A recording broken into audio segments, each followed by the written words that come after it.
श्री परमात्मने नमः। तो आज का प्रश्न है जीव विज्ञान, जीवों की उत्पत्ति और जीवों के कार्य करने की प्रणाली, उनकी प्रवृत्तियाँ। तो देखिए, जैसा कि पृथ्वी की उत्पत्ति कब से हुई और कब तक ये पृथ्वी रहेगी, इस विषय में साइंटिफिक ना तो धर्म के पास कोई उत्तर है और ना ही वैज्ञानिकों के पास। तो ये अज्ञात प्रश्न है। हाँ, लेकिन पृथ्वी हमारे अस्तित्व में है, तो पृथ्वी है तो है। अब इस पृथ्वी पर जो जीवन है और जीवन पर जितने रिसर्च हुए, एक्सपेरिमेंट हुए, धर्म की दृष्टि से, अध्यात्म की दृष्टि से और साइंस की दृष्टि से, उनके अनुसार हम देख रहे हैं कि अब नए नए जीव खोजने में आ रहे हैं। तो बहुत से अमीबा, बहुत से एक कोशीय, बहुकोशीय, द्विकोशीय, जैसे कोशिकाएं होती हैं, विभिन्न प्रकार के जीव हैं, उनके नए नए नाम हो रहे हैं, उन पर रिसर्च हो रहा है, उनके अंदर की गुणवत्ता पर रिसर्च हो रही है।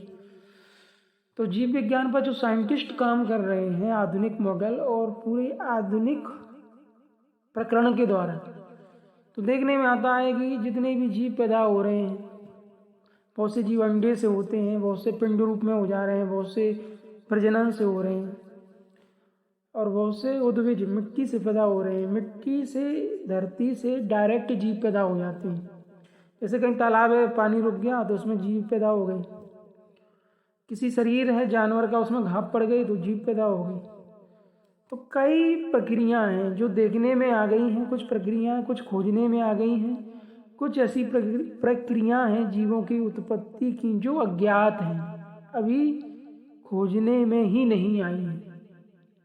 फिर भी जैसे बहुत से जीव मैथुन से जीवों को उत्पन्न करते हैं, मनुष्य हुआ, कुत्ता, बिल्ली, जानवर हुए। बहुत से जीव अंडे देते हैं और अंडों से जीव पैदा होते हैं और बहुत से पिंड रूप में पैदा हो जा रहे हैं। जैसे दूध है, रख दो बोतल में, सड़ेगा, कीड़े पड़ जाएंगे। कोई वस्तु सड़ती है, कीड़े पड़ जाते हैं। और भी तरीके हैं उनके। उद्भिज है, पृथ्वी जो है, मिट्टी भी जीवों को डायरेक्ट पैदा कर देती है। स्थावर जंगम है, पेड़ पौधे वनस्पतियों के सहयोग से भी जीव पैदा हो जाते हैं। एक दिन मैं जंगल में ध्यान कर रहा था और कुछ घास के बीच में मैंने घोड़े को देखा, एकदम घास के पत्तों के जैसे उसके पंख, एकदम वैसा ही उसका स्वरूप। मैंने एक होता है फ्लास का पौधा, उसके फूलों में घोड़े को देखा, घोड़ा एक कीड़ा होता है एकदम उसी के जैसा। तो वनस्पतियों से भी जीव पैदा हो जाते हैं। मुझे बड़ा आश्चर्य हुआ, मैंने कहा ऐसे भी जीवों की उत्पत्ति हो रही। तो देखें, हम पृथ्वी की ओर देखें कि पृथ्वी पर 75% वाटर है, समुद्र हैं, 75% भूमि को समुद्रों ने कैप्चर कर रखा है। 25% भूमि पर कुछ भूमि ऐसी है जो रेगिस्तान, कुछ मरुस्थल है और कुछ जंगली है और कुछ ऐसी है जहाँ पर 195 देश खड़े हैं। तो मनुष्य तो प्रजनन से बच्चे पैदा करते हैं, संभोग, काम वासना से। लेकिन कुछ ऐसे जीव हैं जिनको प्रकृति डायरेक्ट भी पैदा कर देती है। तो ये जो जीव हैं, इनकी अपनी अपनी गुणवत्ताएं हैं। जीवों पर जो रिसर्च किया जाता है, उसी से दवाइयाँ, औषधियाँ बनती हैं। किसी किसी जीव के शरीर में ऐसा तत्व होता है जिससे कैंसर की दवाई बनती है। जैसे कि कस्तूरी मृग का नाम आप सुने होंगे। मैं हिमालय में रहता था और कस्तूरी मृग का मैंने देखा था वहाँ। तो लोग बताते थे कि जब कस्तूरी मृग के अंदर कस्तूरी पैदा होता है उसके नाभि में, तो उसकी गंध से वो मदमस्त होने लगता है, जैसे कि पगलाने लगा हो, आनंदित होने लगता है। तो उसके लक्षण बताते हैं कि इसके अंदर वो चीज़ आ गई। फिर उसको दिल्ली भेजा जाता है या उसके अंदर से वो चीज़ निकाली जाती है ऑपरेशन के द्वारा और फिर उसको उस जगह पे भेज दिया जाता है। फिर 1 साल के लिए वेट किया जाता है। तो 1 साल में एक बार ही उसको निकलता है। तो वो कैंसर की दवाई में यूज़ होता है। तो वनस्पतियों से भी औषधियाँ बनती हैं, जानवरों के आंतरिक तत्वों से भी औषधियाँ बनती हैं और कई प्रकारों से बनती हैं। तो हमारा प्रश्न है जीव और उनकी उत्पत्ति, संरचना। तो अध्यात्म से इसका संबंध क्या है? देखिए, हम भी एक जीव हैं, मनुष्य भी एक जीव है और मनुष्य से कई अच्छे गुण और जीवों में पाए जाते हैं। जैसे हम आँखों से सीमित देखते हैं, लेकिन हमारे पास इतनी बुद्धि है एक मनुष्य के पास कि उसने साइंस का निर्माण किया, डिजिटल टेक्नोलॉजी बनाई और आधुनिक प्रकरण बनाए, हाई इंस्ट्रूमेंट्स 4K 3D और स्पेस में रॉकेट लॉन्च किए और मंगल ग्रह और गैलेक्सी स्पेस के बारे में और कई विभागों में भिन्न भिन्न गहरी रिसर्च की जो जानवरों ने नहीं की। अच्छा, प्रकृति ने जानवरों को भी जो शक्तियाँ दी हैं जो हमसे कई गुना उनमें हैं, जैसे कि वो उड़ सकते हैं आकाश में, हम नहीं उड़ सकते। मनुष्य ने अपनी बुद्धि से यान बना लिए, यंत्र बना लिए, टेक्नोलॉजी का विकास कर लिया। एक जीव है जिसके बारे में आता है वाल्मीकि रामायण में कि वो 50 किलोमीटर दूर तक भी देख सकता है। तो मनुष्य ने ऐसी ऐसी लेंस, ऐसे दुर्गियाँ बना ली और ऐसे ऐसे आधुनिक, जैसे हम परावर्तनांक अपवर्तनांक फिजिक्स में पढ़ते हैं, अवतल लेंस, उत्तल लेंस, तो यहाँ से करोड़ों किलोमीटर दूर के तारे को स्पष्ट देखा जा सकता है इस लेंस की माध्यम से। सबसे तेज गति प्रकाश की होती है, तो प्रकाश की गति से भी बहुत सी चीजों को देखा जा सकता है। उसके पीछे अपनी फिजिक्स का साइंस है और उसके कॉन्सेप्ट हैं। तो बात पृथ्वी के जीवों की करें तो अभी नई नई प्रजातियां खोजने में आ रही हैं, नए नए जीव समुद्र में मिल रहे हैं।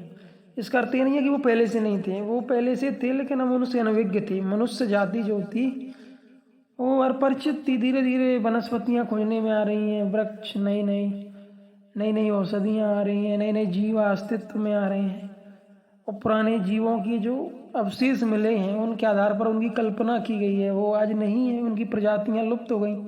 कई ऐसी चिड़ियाँ हैं, कई ऐसे जीव हैं जिनकी प्रजातियाँ लुप्त हो गई और कई ऐसे जीव हैं, कई ऐसी प्रजातियाँ हैं जो अस्तित्व में आ गई हैं। तो प्रकृति का सिद्धांत ही परिवर्तन है। जहाँ परिवर्तन की प्रक्रिया घट रही है, चाहे पृथ्वी हो, चाहे शरीर हो, चाहे मन हो, चाहे मन की वृत्तियाँ हो, सब जगह निरंतर परिवर्तन है। अरे पृथ्वी एक जगह खड़ी नहीं है, जब सूर्य के चक्कर लगा रही है निरंतर और क्रिया कर रही है तो उसमें परिवर्तन ही तो हो रहा है। और परिवर्तन अणु रूप में भी होता है और परमाणु रूप में भी होता है, अति सूक्ष्म से सूक्ष्म भी होता है और भौतिक तलों के आकार में भी होता है।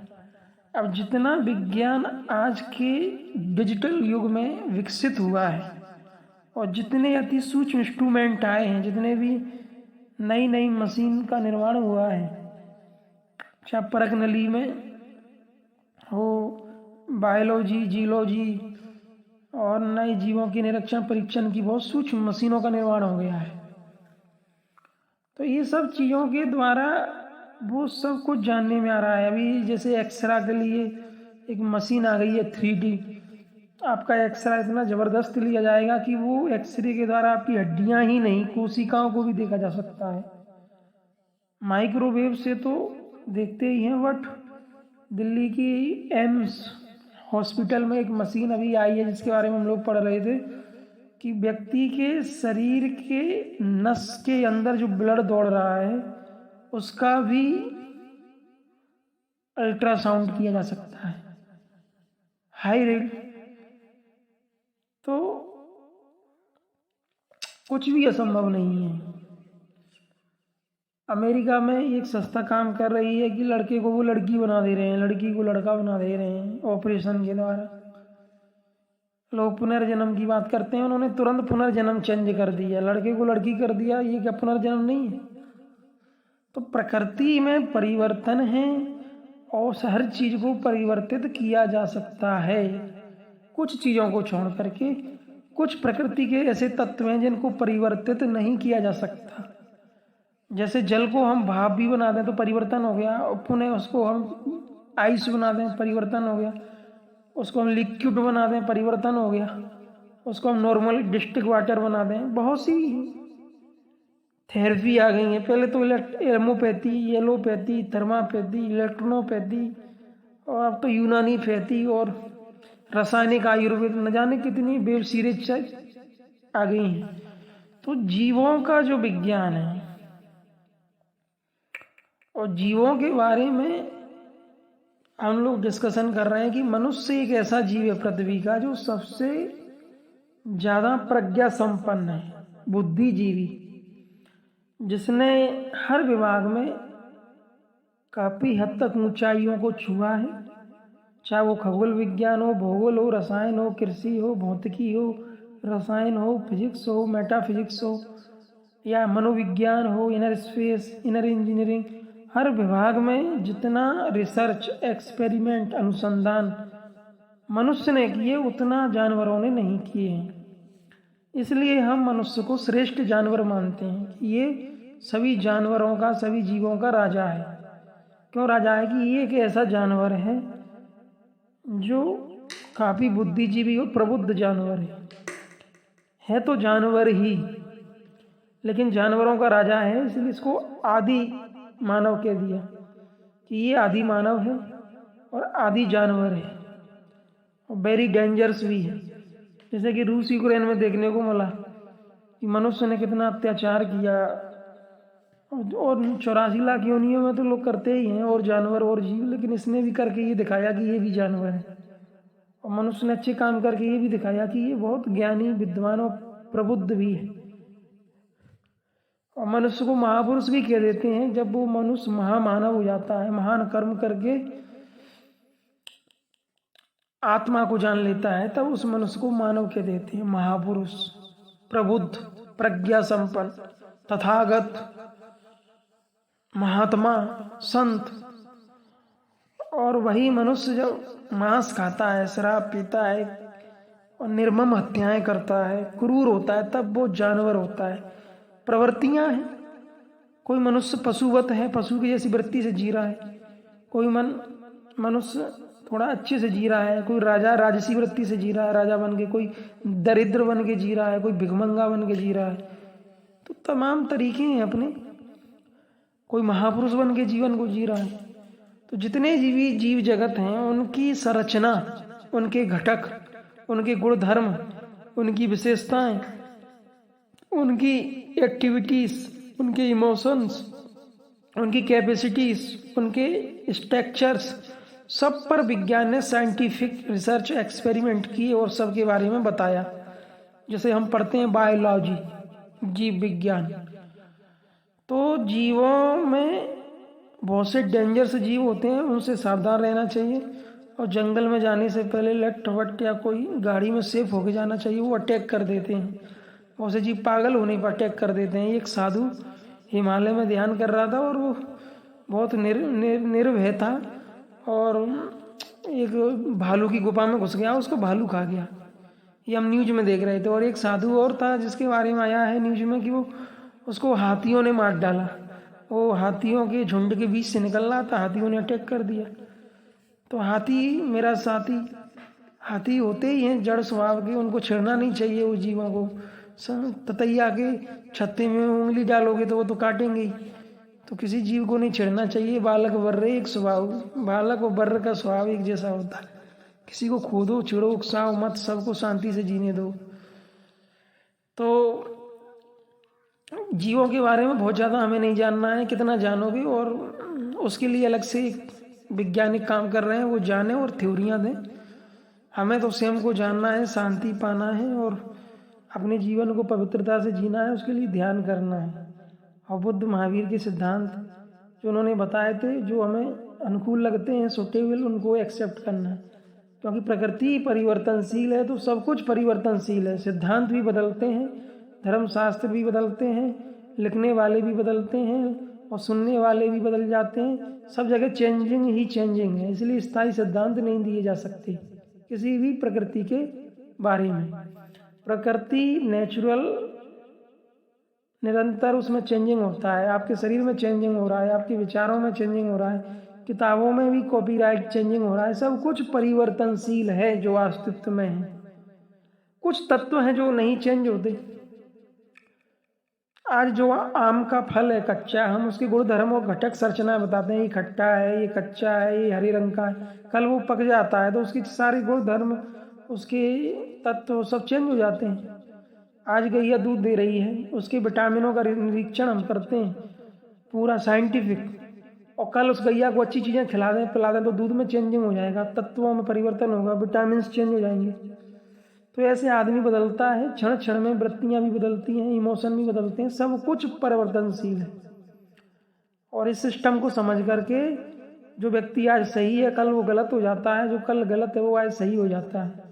जो पापी है वो पाप छोड़ के पुण्य कर्म करने लगता है तो अच्छा हो जाता है। अंगुली माल जो था वो गला काटता था, उंगलियां काटता था। बुद्ध ने उसको छोड़ा कि ये गलत काम है, तुम अच्छा इंसान बन जाओ, ध्यान करो, जप करो, कंद मूल खाओ, भिक्षावृत्ति से भोजन लो, सात्विक, वो वैसा करने लगा तो अच्छी से जीवन जीने लगा। बाद में गांव वाले उसको मारे पीटे तो वो शांत रहा, उसको याद आया कि मैं भी मारा पीटा हूँ तो मार खानी पड़ रही है, सुधर गया वो। कुछ साधु ऐसे होते हैं जो साधु बन के गुंडाई करने लगते हैं, मारे जाते हैं। ऑस्ट्रेलिया में एक साधु ने बंदूक चलाई और एक साधु को मार डाला, वो अपने भी मर गया। ऑस्ट्रेलिया की सरकार उस पर रिसर्च कर रही है कि ऐसा क्यों हुआ। मनोवैज्ञानिकों ने भी चिंतन किया उस पर और निष्कर्ष निकाला कि ये साधु जो था वो वेरी डेंजरस था और आसुरी वृत्ति का था, वो नेगेटिव एनर्जी वाला, और वो उसकी emotions thoughts mistake very dangerous हो गए थे और वो कुछ राजसी पदार्थ खाने लगा था, इसलिए शायद उसका ऐसा हुआ। तो ये प्रकृति में कुछ भी हो जाता है, कुछ भी साइंटिफिक सिद्धांत कॉन्सेप्ट नेचुरल के लिए नहीं दिए जा सकते क्योंकि ये रूपांतरित होती है। जो कन्या है कल उसकी शादी होगी, वो माँ बनेगी, वो बुढ़िया बनेगी और डेथ हो जाएगी, तो क्या कहा जाए उसके बारे में, एक सिद्धांत तो दिए नहीं जा सकते। एक महिला थी, उसने संकल्प किया कि मैं आजीवन ब्रह्मचर्य का पालन करूंगी, फिर उसको मासिक धर्म होने लगा और कुछ दिन बाद जो है वो कोई व्यक्ति उसको किडनैप कर लिया और उसकी हत्या कर दी और उसकी डेड बॉडी के साथ कई लोगों ने शारीरिक संबंध बनाए। फिर उस पर वैज्ञानिकों ने रिसर्च किया कि मनुष्य इतना बड़ा पशु है, ऐसा भी कर सकता है। तो पशुवत वृत्ति के लोग कुछ भी कर सकते हैं, इसलिए प्रकृति परिवर्तनशील है, इसमें कुछ भी हो सकता है। हर कुछ परिवर्तन ही प्रकृति का नियम है।